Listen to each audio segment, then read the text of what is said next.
What is up, everybody? Welcome back to another episode of the Cousin Cecil Show. I'm your host, Cousin Cecil, aka Mike Fowler. How was your week? You guys have a good week? Hopefully you guys had a nice one. Nothing got you down. You guys got the game and all that fun jazz. This week's a little special because I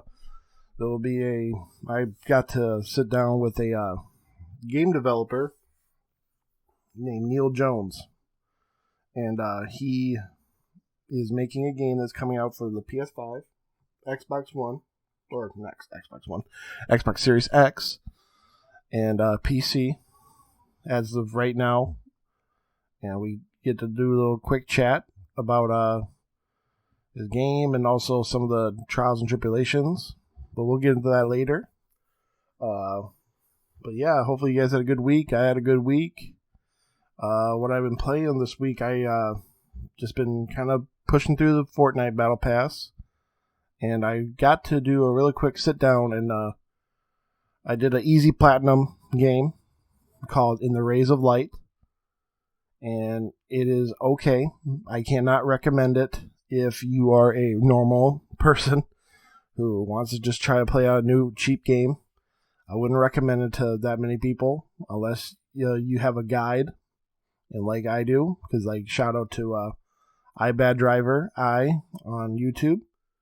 He had a 30-minute guide to get the platinum. Followed it, bing bang boom.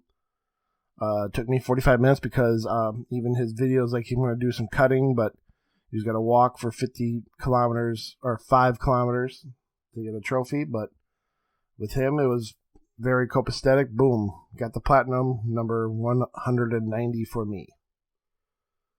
But yeah, basically that's it for the gaming section for, what I've been playing.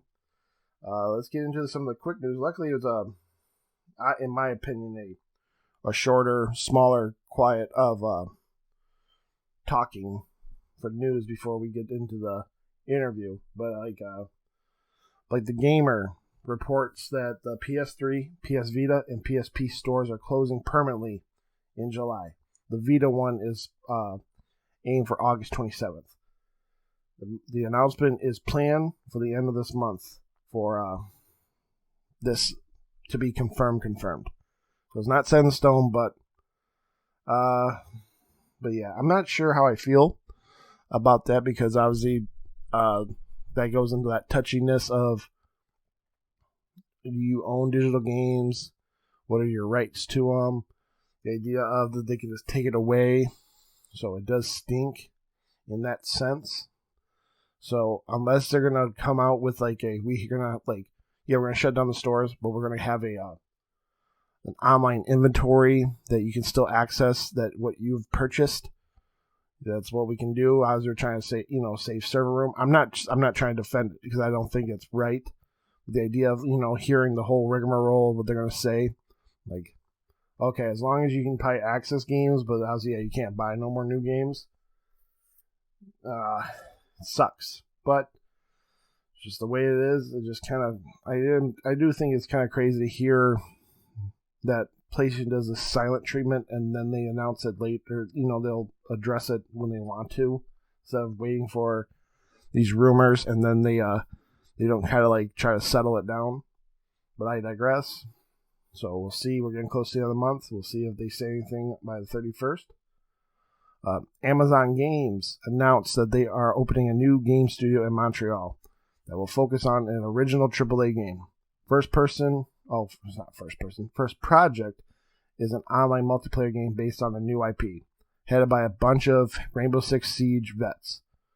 So, Amazon's jumping back into the fire of making games. Hopefully they don't treat it like they did Crucible and kill it within a week of it releasing or something.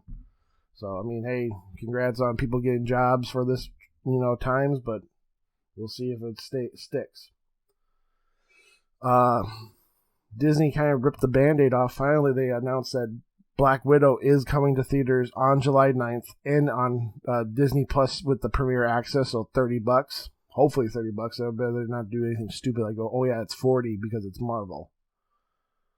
But finally, that goes into this week's hot pick we'll discuss. But no, I'm glad they're gonna just say fuck it. They understand that they have an asset on hand, and they're just gonna send it off what they should. And July, people are doing theaters right now, so obviously we'll see how it goes. But I'm excited to just have the option to go watch it at home.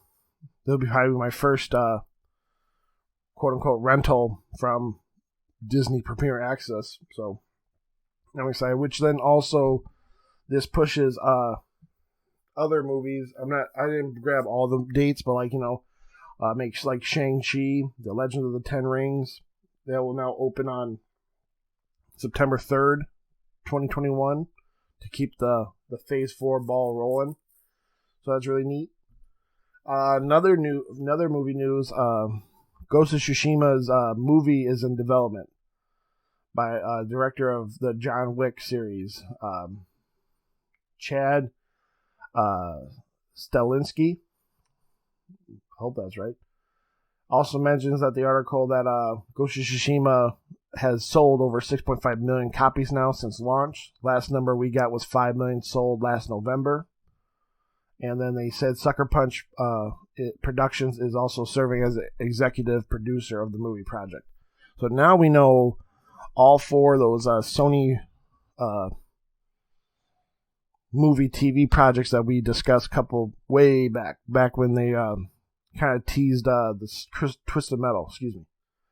So now we know that there's going to be a Ghost Tsushima, an Uncharted movie, and then there's of course The Last of Us from HBO, and then Twisted Metal coming out.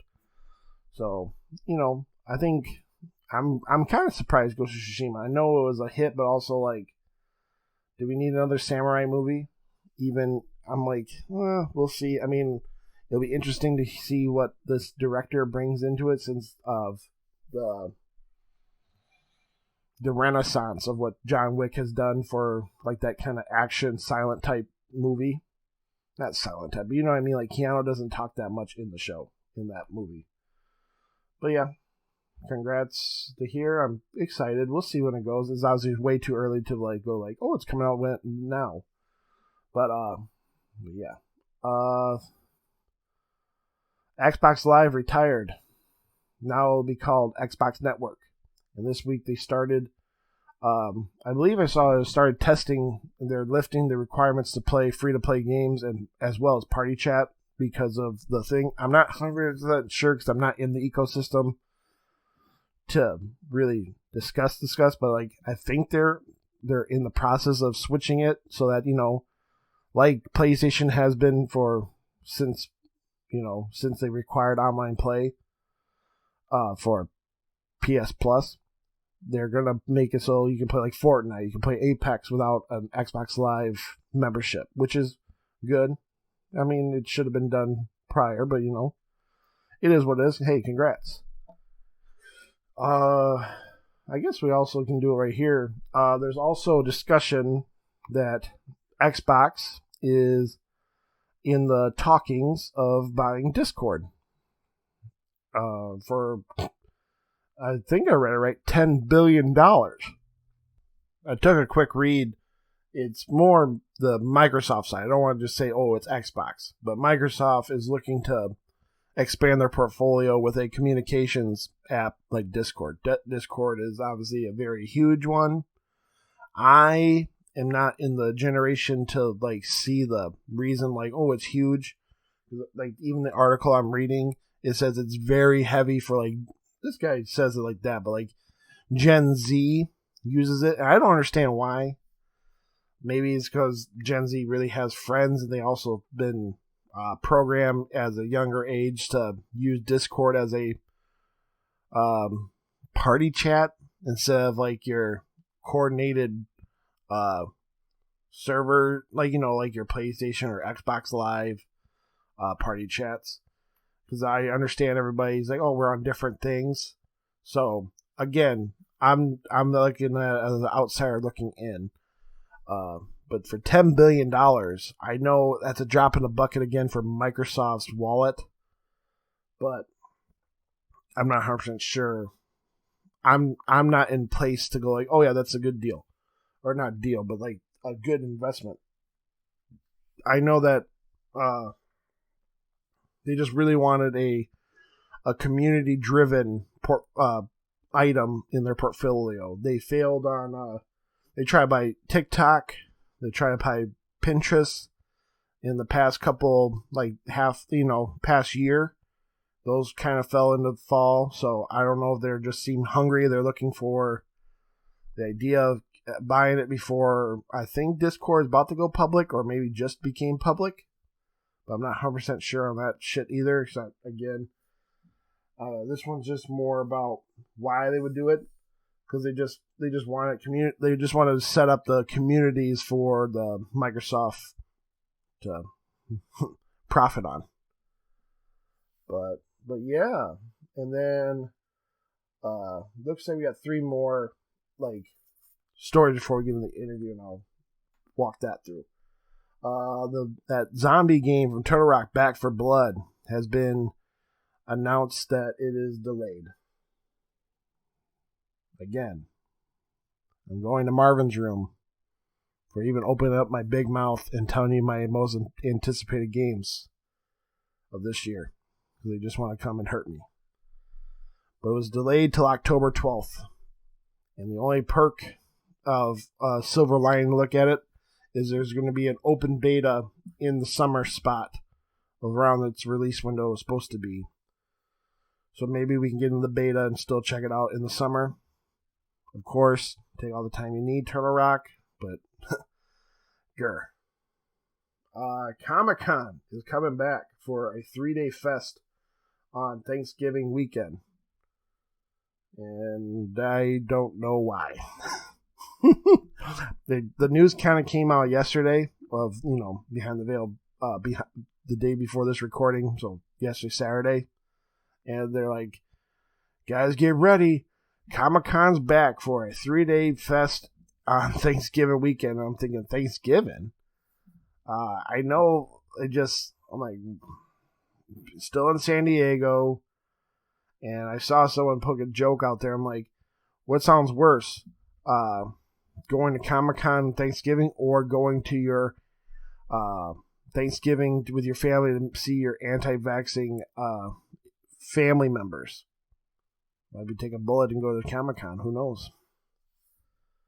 But more, this last one is just more a congratulations, not congratulations, but a remembrance. Happy 19th anniversary to Kingdom Hearts. I still remember the date of going to Kmart. Yeah, Kmart.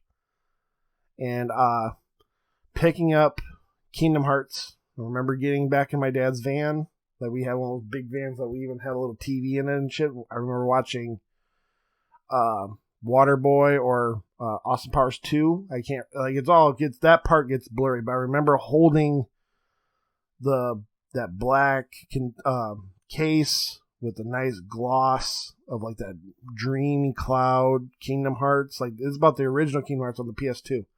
And it makes me feel real old knowing it was only when I say it's only, but like 19 years ago, a PS2 was. Wow. That is crazy just to think of that. I think I'm in that generation that Kingdom Hearts has definitely affected my generation the most. We're the ones that have like the emo and the scene phase that obviously really reaped the benefits of Kingdom Hearts' design. That first game I think was great, and seeing the mixture of the Final Fantasy it became like my first, for me, because obviously I was 12. That was my first like legit RPG to sink my teeth in, and I obviously really liked the whole action RPG of the battle system, and it's it's probably one of the best franchises that recently came out. And the idea that in 20 years, it's probably the best franchise that came out. But that's just me saying it. Knowing that, I only get not that many people believe in me. But we'll see. But yeah, that's basically it for stories. But yeah, we're going to get into this interview with this really cool guy named Neil Jones. He has a AKA, he goes by Aerial Knight. And I was very fortunate that I kind of shot my shot and sent him a question and asked him if he would be down to come on the Cousin Cecil show and at least let me interview him about his game. But I want to just more, you'll hear it in the interview, but I want to freshen up some things because I know how I talk. But Aerial Knights Never Yield is the game. It's a endless runner game. Well, when I say endless runner, but you know what I mean, that kind of bit trip runner. Of course, like, mobile style games, but it's more like bit trip in the sense of there's obstacles you jump, and this one has a different special thing with you can also dash forward. And I don't say it's like special, like, oh, it's changing the wheel, but it just feels stylish. The music is top notch for the idea of I'm gonna put links in my description of the pod to a YouTube video of this trailer for the game, but the music is great. You'll hear it.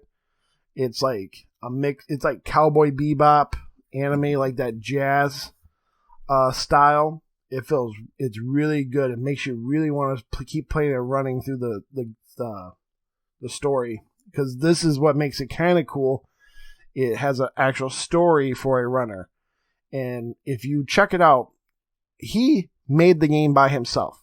Like the whole system, like the idea of like he was the man pushing through the whole code. He's the man pushing through the whole design. And I don't want to keep teasing the interview, but it's a one-man job. He had some friends for music, and he had some friends for just, probably some hiccups through the road.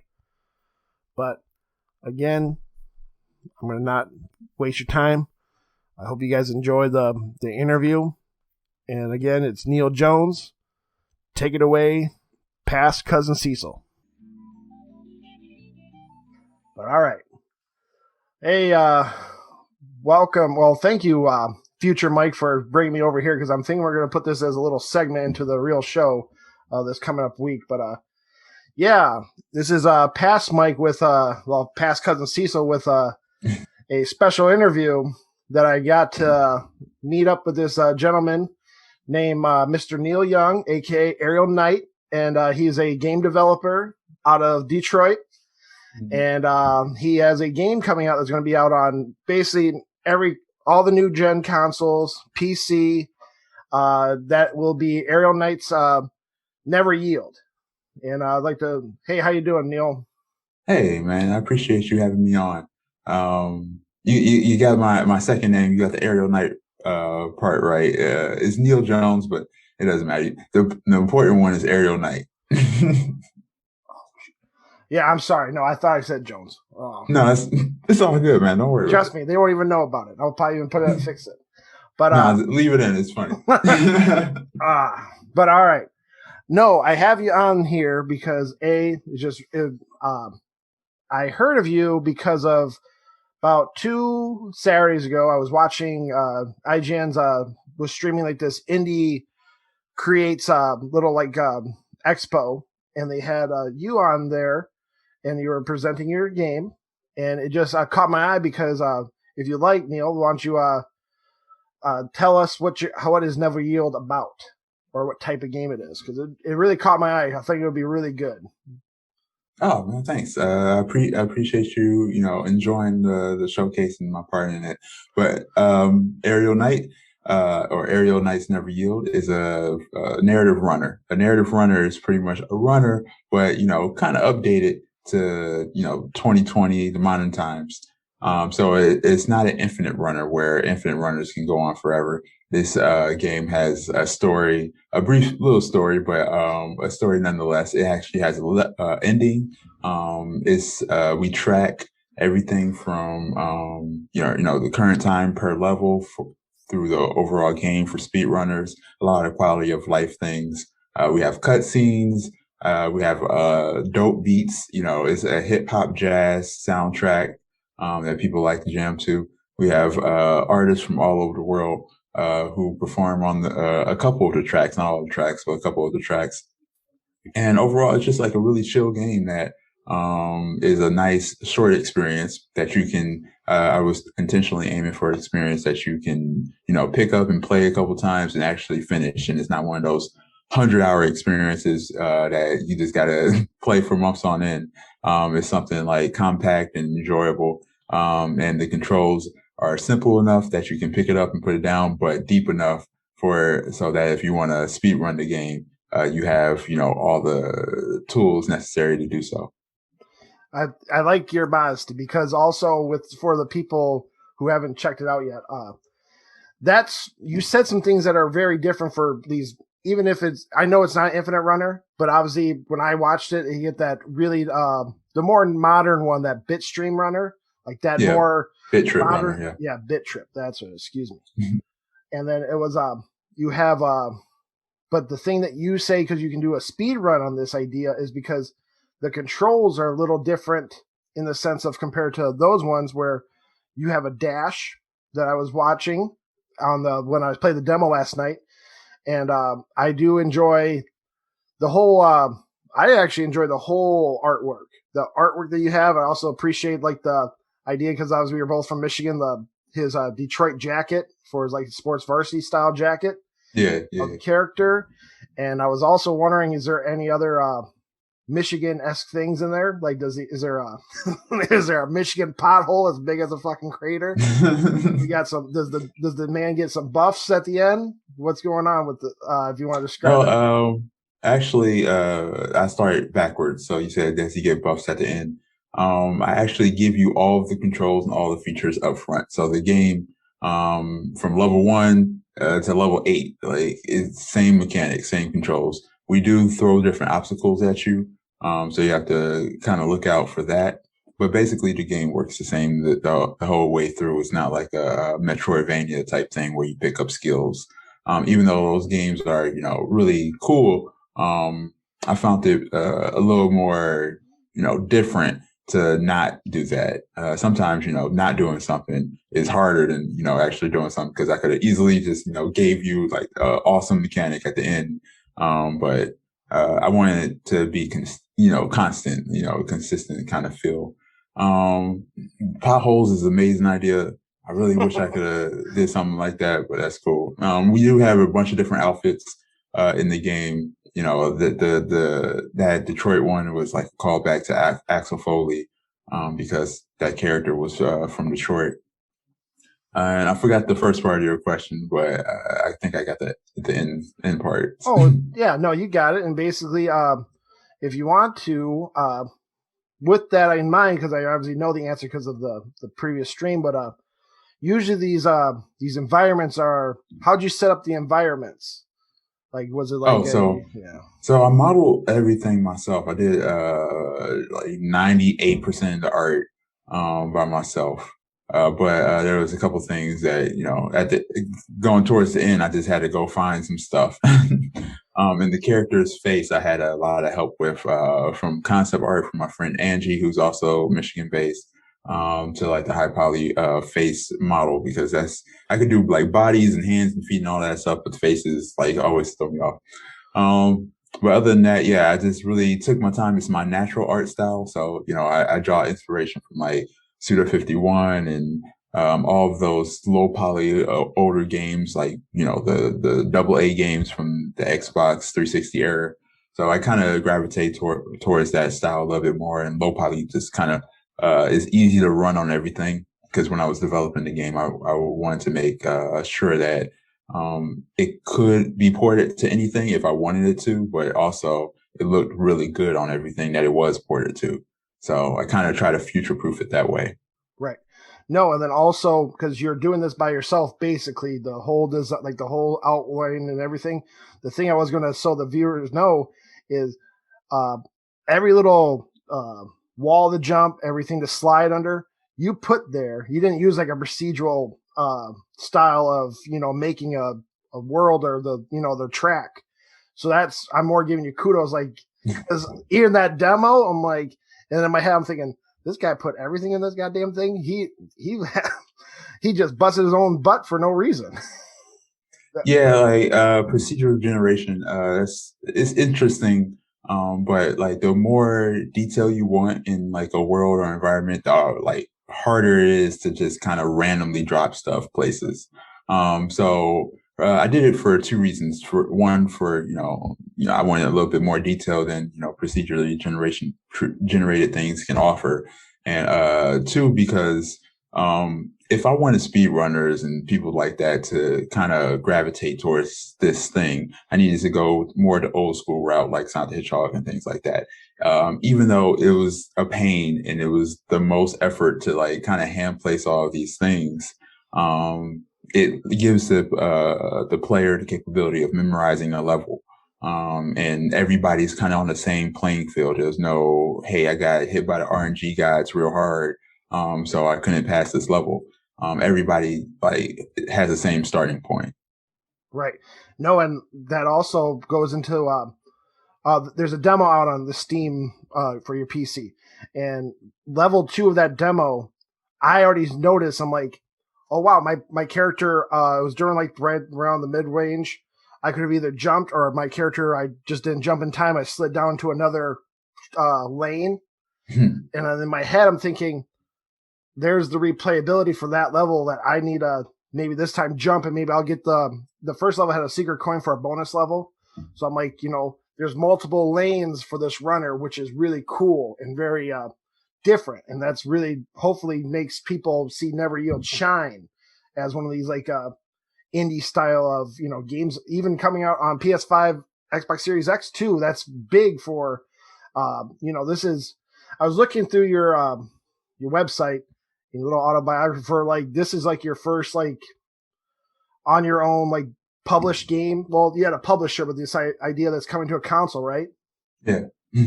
No, so yeah, that's awesome. Yeah, this is my first kind of me just making something on my own because the game industry is rough. I really couldn't find a space for myself in the game industry, and people, they hit you with them emails like, "Hey, it's pretty much not good enough." And after so many years of getting that, I kind of just made the choice to give up on the whole game industry. And before I left, I was going to try this one last thing, just to make a game for myself, something that, I believe in, even if it didn't sell or anybody liked it, I would like it. But, it turns out other people liked it a lot too. So, the publisher reached out, hooked me up with some, kind of materials to kind of get porting going, some options for, getting on consoles and, the next gen stuff and all that stuff. And, I'm super grateful to them. Heads Up is super awesome and all their games are really cool. Yeah, no, shout out to Heads Up, the publisher. And then real quick, because you kind of tiptoed into it, because you've been trying to get into the game industry, trying to get in, and obviously you didn't get these notes. And there was a conversation in that previous stream I watched you. Even the next gentleman that was after your segment brought you up again. Like you were working like a 3-job window of just busting your ass, just doing, probably getting regular money and doing this on the side. And the idea of, I've seen with your website, I saw your other 2 games, like the 2 other ones that are like one's the .io version game. They all have some great artwork. I do dig your artwork, and I'm just more wondering, because the interview I saw you on, like I'm trying to not tiptoe like that, but I'm just trying to figure out like a way to say it. Like, are you talking about racism in the game industry? Are you really having that much? Is that really showing? Like, I'm like, here's a point blank. Yeah, you're having trouble with it. Yeah, like racism. I know people like avoid the word racism a lot because some people can't relate to it, and I totally understand. If it never happened to you and you don't experience that kind of stuff, you don't really see it. When I came into the game industry, I never thought of the game industry as having those issues. I thought, if I was good enough, if I worked hard enough, I would, get there eventually, right? Yeah. So like after 10 years of believing that and all of that stuff, that you started going back in your mind and looking at all these opportunities that you didn't get and the people who did get them, and like looking at how the game industry looks, and you can even look at the games that comes out. They're all like they're changing now, but look at it 2 years ago. It was all just white dudes like shooting, people in other countries. And it's not one thing. It's never just one thing. It's like a bunch of things that adds up. Just like family. Like think of it like family issues. Somebody sees you arguing with a cousin or something like that, and the argument's really heated, Yeah. and you think it's over something really petty. Or the person viewing it thinks it's over something really petty. That it's been building up over years. So I think that's kind of the point where a lot of people say, hey, this is clearly a messed up situation. We need to change this situation. And gamers don't necessarily understand the extent of it. So, we can sit here all day, and I got stories on stories of like me applying to each studio because I applied everywhere. Nobody wanted me. And my quality, like what you've been seeing like on my website and over the years, like all of that's been the same. So like it's just like this game is like proof more to me that I was always good enough. It wasn't me that was the issue. And like now I think a lot of people kind of see my work and like hear the story of like, hey, this guy, look what he kind of did by himself. Like he couldn't even get in. So, if he couldn't get in, Joe Blow, who just, happens to be black and growing up in this situation, they have no chance, right? Right. So things are changing now. Things are getting better, and I don't never knock people when they're trying to get better. So I just hope that they keep it up. That's all. So anybody watching, like when you hear people complaining about racism in the game industry, just try to understand. Don't just do your quick judgments, because I know how easy that is. I fell into that as well. No, because that's how I looked at it, because the gentleman after you, he praised your, just having your mindset of like, pushing through and all that stuff. And I want to just more congratulate. That's why I also have you on. But the idea Thanks, man. I appreciate you. And then the game's good. I want people to listen. I want to say this game is a great runner.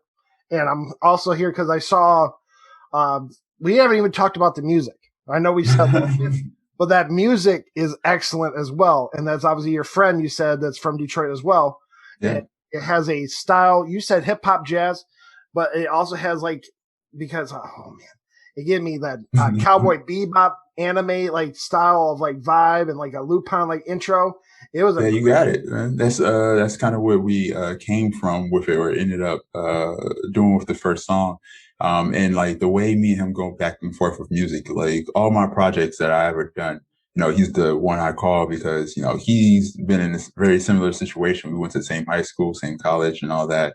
And he couldn't find a way in either. Like you hear the music, you hear how dope it is. And he's always been that dope. But he never got an opportunity. This is my like real first opportunity to like pay him some real like money because of the publisher. I was like, hey, the publisher will hook you up if you do the rest of the songs. And that was his first like legit like video game job. So yeah, like people come and listen to this stuff and think that, it's people who've been in the industry for a while. And even though that's kind of true, like he's worked like little places here and there as like a quick contract job or something like that. And even me, I worked at small studios making like little apps for like a couple months before they, find somebody else and, rotate people out because it's contract work. Like we never really had like a solid job where, they just reached out and was like, hey, we like your work. And, do you want to work here? But to the point about the music and the sound, yeah, we worked on that first song for like at least 2 months. We went through a lot of like test songs, and, he would do stuff and I would be like, man, that's super dope, but it doesn't fit the level. It's not, it doesn't feel right. And then we were watching like Cowboy Bebop or Shamrock Shampoo, one of the two. or whatever. And then I sent him like a clip of it with like some fight to a song or whatever. And I was like, "What can you do with this?" And then he came back the next day because he stayed up all night. He was like super inspired, and he pumped out this song, and he just like played it for me and didn't say anything. I was like, "That's it." And then we just kind of like kept going with that. And one of the rules with the music was that we have to play it on a loop for like 2 days. And if at the end of the 2 days, if we're not annoyed by it, then, it can go in the game. So a couple of songs got cut because after like a couple of hours, it was like super annoying. And we changed a lot, but yeah, I think we found like the right spot.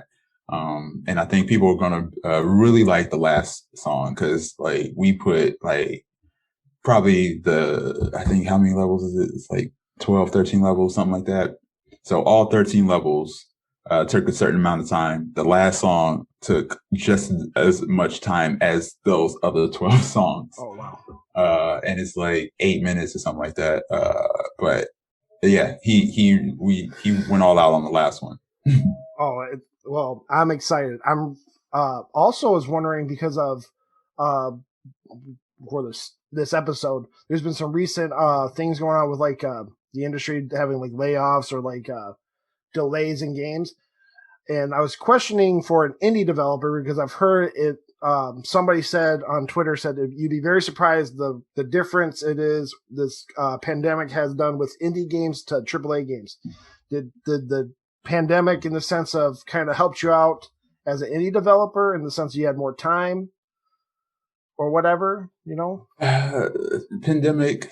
Okay, so there's a really cool, like there's a straight answer to that, and then there's a really messed up answer to that. So let's bring it the straight answer for did it help indie developers? I feel like it really helped indie developers because all these AAA games got pushed back and whatnot, because there's so many people involved, and when so many people are involved, once stuff like this happens, of course, there's going to be delays, but they try to keep their, kind of release date. So of course that wasn't going to work out. But for indie devs, most of us are, remote anyway. I've been remote for like the last 3 years, almost, 2 years trying to, make this game. I've been making it on by myself, but, I don't have a studio or anything like that to like work with Dan or, whoever helps me with art or anything like that. So, like indie devs, we kind of like our schedules didn't really change. I think I had to move something like a month, because, I was figuring out how to get food or something like that. Right. So like in that aspect, as a whole industry, the pandemic kind of like shifted some stuff for AAA, but didn't affect indie devs. For Black game devs, George Floyd died. And then everybody realized how messed up things were for Black people. And then the game industry started fronting like they've always supported Black people.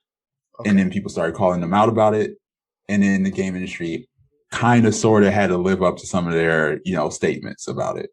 And then they started supporting people. I don't know, just out of, those early statements about, supporting Black Lives Matter and all that. But a lot of people got noticed who's been around for a long time and never got noticed before. So, that's the messed up answer. I'm saying someone pretty much passed away, and then, it brought light to a larger issue, and it's messed up that somebody had to pass away for, that to kind of be noticed. Totally. So yeah, that's my messed up answer to your question.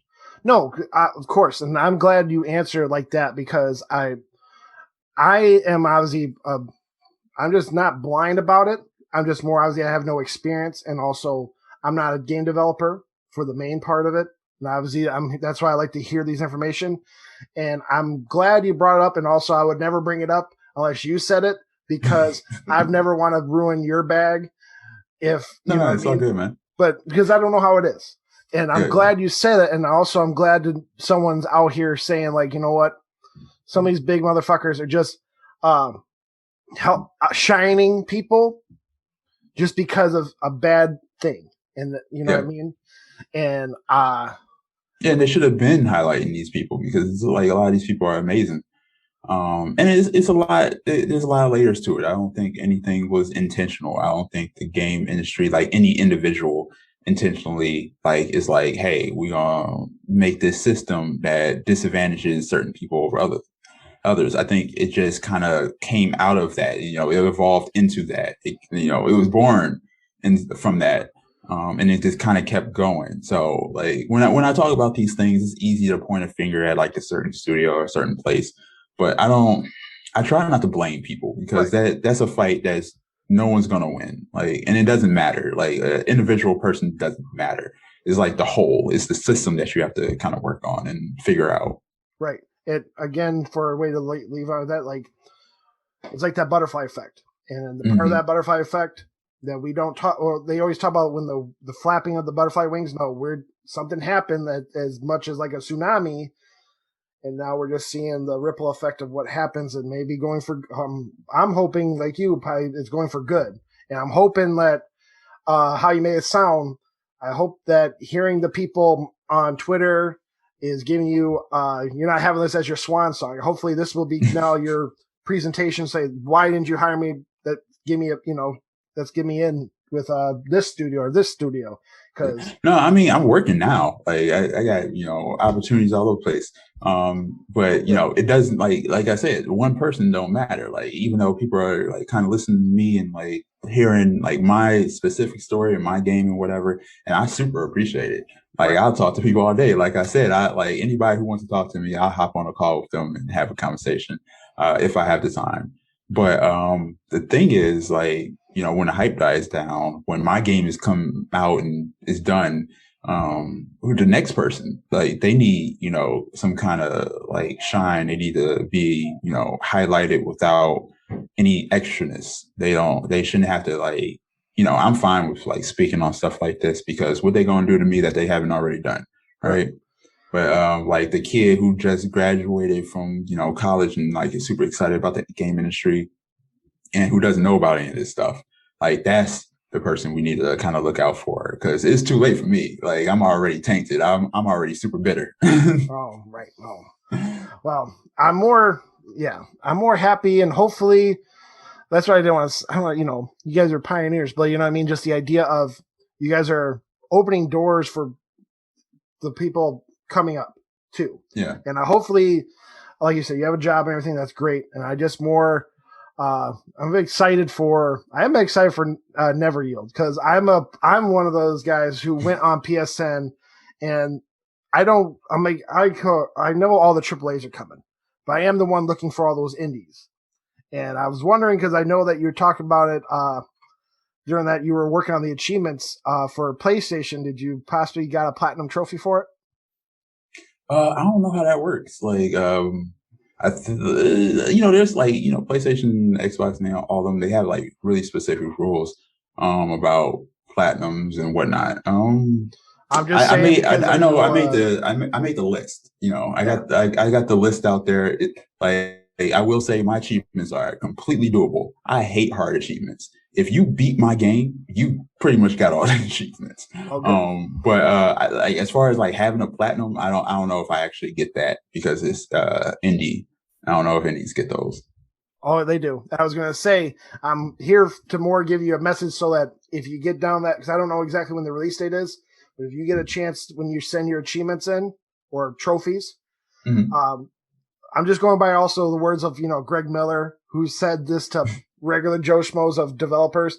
If they say you can't have a platinum, sometimes he said just kind of push for it because now, because like, I'm not, how would I word it? There are a bunch of games on PlayStation that are not worthy of platinums, but they're also like the whole Rat Elite games that have every game's a platinum is only $6 for the, and then it's just really an hour or maybe 2 hours to platinum, and they get it. No one bats an eye. So I just more because I also know that platinum games raise your percentage of getting a sale because people love those platinums. So it's more so Oh yeah, I definitely want one. I haven't looked too deep into it. I'll shoot some people some messages and see what I can do. But no, because it's for you. I want because I wanted to succeed. I know that being an indie also needs that little push of like just a platinum, because I know there's multiple YouTube channels that will just play your game and show like a walkthrough to get the platinum. And it'll help out and it'll help push the idea for trophy hunters for it all. But no, that's awesome to hear. And then also, if we take back the bitterness, if you had like, I like to know, maybe not a studio, but like if you had if you had free reign for an IP, doesn't have to be games, could be movies, comics, anime. What game would you make for it? Oh, like what, like video game would I make? Like if I had to pick any IP that I wanted to? You can have whatever you like. What was like a dream IP that you had choice? And of course, and you don't have to break it down, but if it's you want to make like an arcade runner or not arcade runner, but an arcade beat 'em up like Streets of Rage 4 style, but with Yu Hakusho or something.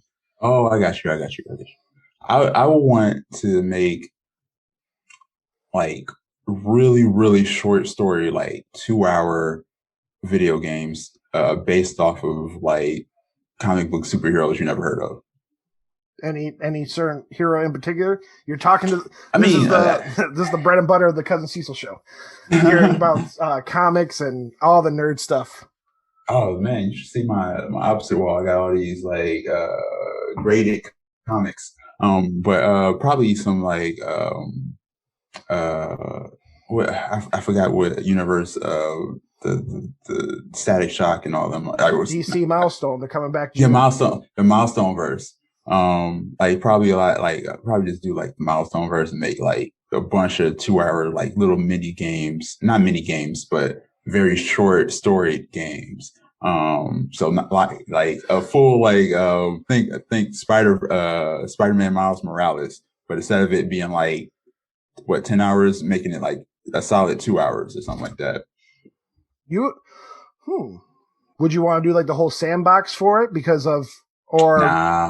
Nah, I'm thinking like remember Wolverine the game, the movie, the game, like something like that, but like not long. Like I like those games, like Wolverine the movie, the game, like that Deadpool game that came out, stuff like that, like little really dope, interesting experiences. But I think they overstated welcome sometimes, and that's kind of why people give them that B rank instead of A rank. All right. No, that's a good way to look at it too, because of course then it balance up the price, blah blah blah, and then expectations. But no, static, or would you pick on just the Milestone, the whole universe, or would you pick either just static, Icon, Hardwire? I think Icon's an interesting one just because of his whole story with the slavery thing and becoming a Republican and all that stuff. I think that's really different. But I probably wouldn't do Icon because he's too powerful. I'll do like somebody who has that, that first one shot that's not, so large, some really kind of interesting story, or just jump into the middle of their, superhero career and just like pick up straight off. And, you just off to the races right off jump. But not specifically Milestone. That was just like example of, the characters. But what's his name? Blue Beetle? No, Blue Marvel, I think his name was. Oh, Blue Marvel. Okay. He's really dope.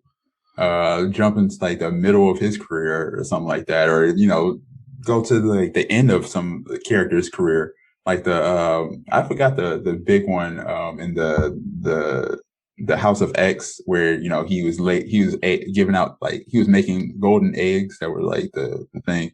I don't want to spoil it, but you know what I'm talking about, right? Like him, like he would be like a really interesting, like little 2-hour video game just to see, the middle of his career and, knowing where he was going to end up and all that. No, that's good. No, I love hearing that. That's awesome. What, when you were growing up, what was, some of the games that kind of like, state how your background in gaming was? I played what I had. Like we really didn't have too much. We had like a Sega Genesis, and then we would go to Funko Land and go in a bargain bin and get all the $1 cheap little knockoffs and stuff, or not knockoffs, but the cheap little old games. I remember those super hard games, the Lion King, Mickey's like Hidden Illusion Palace or something Castle like that. Illusion. Casual Illusion. That's it. I played all of those, and then I got a Game Boy. My grandma bought me a Game Boy, and I just played Pokemon. That was the only game I had for it. And then I got a Nintendo 64, and then I got Pokemon Stadium, and that's all I played for it. And then I got a GameCube. I think GameCube. All we played was Smash Brothers and the one of the Star Fox games or something like that. Star Fox 64. Yeah, but then I happened to just get Resident Evil. I was I was like too young for Resident Evil, but I got it. It wasn't my type of game, but I was like, I'm gonna try something different. I'm gonna be like one of the cool older kids, and then that just sent me down a rabbit hole because I love that game so much. And then I got 360 and normal stuff after that. No, if you didn't notice, you did really kind of show like your style of gaming, like how you want like short, like more just like meaty 2 hours and stuff, of how your style of gaming was growing up. Because right there, and like if that, just seeing your highlights of that, I'm more excited for Never Yield. You know what I'm saying? And like the idea of pushing it more, it's really. I hope everybody will hear it. We'll check it out, and then again, for computers, I'm new at saying like that. Go put it on your wish lists. Aerial Knights, Never Yield. Yeah, and then it's gonna be on the other stuff too. So like, keep an eye out. Are you putting it on Switch? I don't know yet. We gotta see. You gotta follow me on Twitter, and if we get an announcement about some other stuff, then I'm trying for everything, but we'll see what happens, kind of thing. Right. No, and then again, not that. Everyone can follow you at Ariel_Knight on Twitter. But if you just type in Aerial Knight into Google, I should be the first one to pop up. Right. And then do you guys have you guys even got like a release month you could possibly say, or is that still under wraps? Can't say nothing, but it's coming out super duper soon.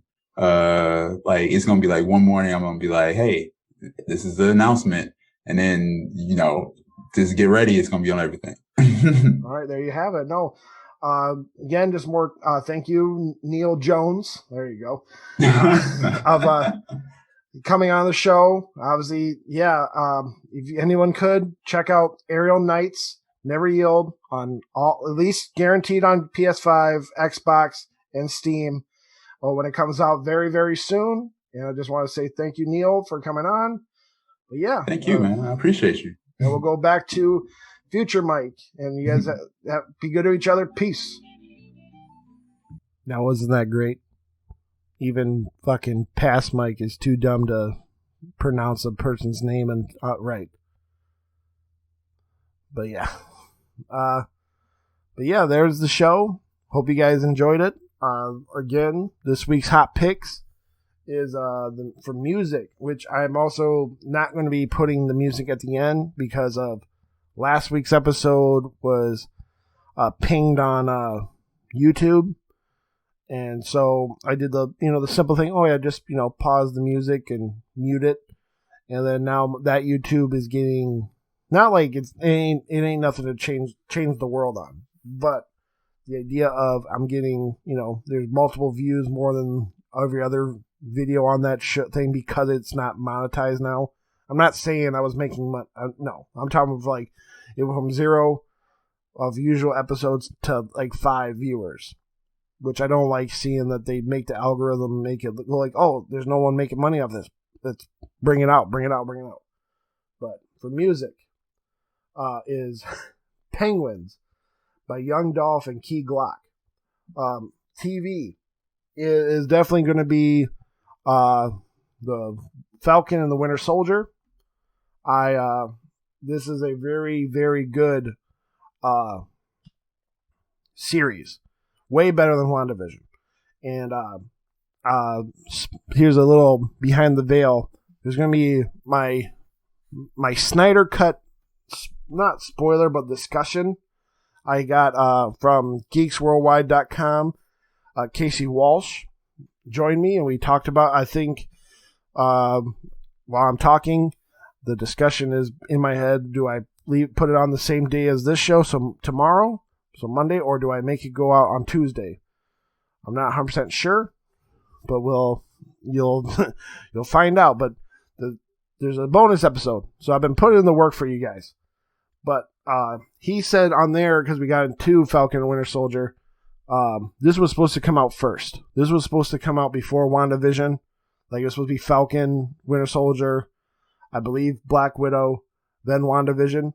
And when you watch it, you can definitely feel it, because this one is definitely the thing you want so that you can see what happened. That this actually moves and turns the world of the MCU.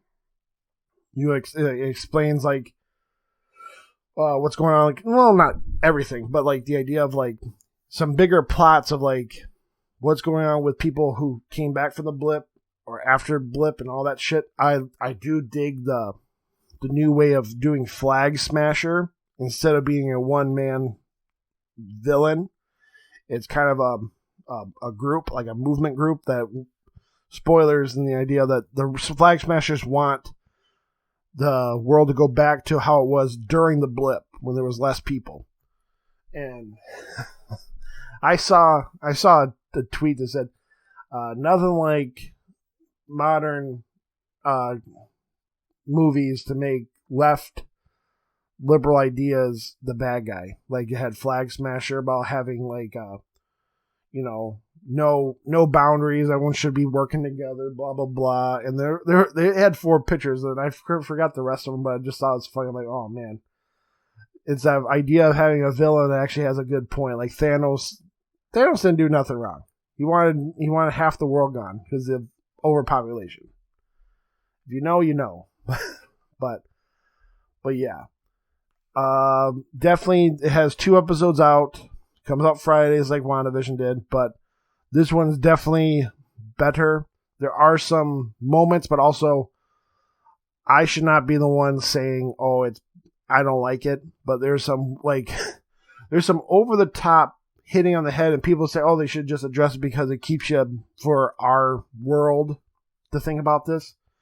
But the idea of, like, there's a lot of racism still to Falcon, like you've probably, if you've heard this now, you'd know that we're in the, we're almost 3 episodes in out of 6. Falcon can't get alone, even though he's a fucking Avenger.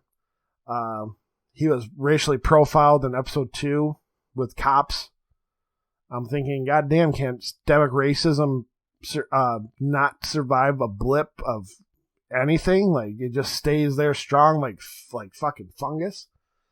But I digress. I still say, for this week's hot pick, of course, go watch Falcon and Winter Soldier on Disney Plus. Also, I watched that Mighty Ducks thing. Still too early, and I also have a weird problem with the mom in it, because she's the mom from Gilmore Girls and also Bad Santa. And that's the part where I get a weird thing of growing up, and Bad Santa was that right age. So every time I see her face, I keep hearing her say, "Fuck me, Santa." And it's just really weird, and it throws me off of anything she does. But I digress. And for comics, well, like every episode of the Cousin Cecil show, I look through my little info of comics, and I'll just say comic books are not dead. It's a great time to be a comic book reader. Some ones I want to highlight was this week, I just looked at it. Like Beta Ray Bill issue 1 comes out. There is a Ghost Rider King in Black tie-in. So that one interests me just because I know symbiotes don't like fire. And of course, Ghost Rider's Ghost Rider. See what he does for that idea. Fucking Silk issue 1. Silk's coming back from Marvel. For DC, there's some, of course, good ones. Offhand, I wanted to also discuss, I forgot, was I read Teen Titans Academy, or Titan Academy. That's what it is. Titan Academy issue 1. This is going to be it's basically DC X-Men. So there's a bunch of kids living in this school academy, and it has the Titans as the teachers, and it also brings in a a canon thing from the cartoon Teen Titans that's never been in comics yet. It involves Red X, which is, to our knowledge before, in the comic, or not comic, in the show, Robin stepping away from being Robin and becoming Red X and being a little bit more ruthless. They kind of treated like he was like going bad with it. So the plot of the comic is, what is it? It is some kid brought the Red X mask into the academy, and they're trying to figure out who did it and who, like, what's going on with it. So it's very simple. The idea of they have a gorilla named Gorilla Greg instead of Gorilla Grog, but he's from that village of smart gorillas. Fucking just seeing what could be possible new characters who get their own series, are like, I like that. It's like the idea of, like, not saying this, but the idea of there could be a Miles Morales in this group. There could be a Miss Marvel. There could be someone in this group that shines so well that they keep pushing it forward. Kind of like they did with Michael Bryan Bendis' Naomi, who's now in the Justice League, who's now getting a CW show. I like that stuff. And then for two indie ones, one from Image called Shadecraft, it's issue 1. And then this one's from Zenscope, but I'm doing it just to shout out for now a Cousin Seasonal alum, Brian Hawkins. His Van Helsing Black Enos is issue 1 is out this week. Of course, go pick it up. But yeah, that's the show. Hope you enjoy it. I hope you guys can follow me on Twitter at MikeFowler93. Hey, even send a tweet, a question. Just say, hey, even just say good job, Mike, or whatever. Follow me on twitch.tv/Cousin Cecil. I know it's been dry, but just I've been doing a lot of interviews, so it takes a lot of my my social charge, even though I'm by myself doing streams. You know what I'm saying? I'm a very introvert person, so it's draining me to talk to everybody. But I digress.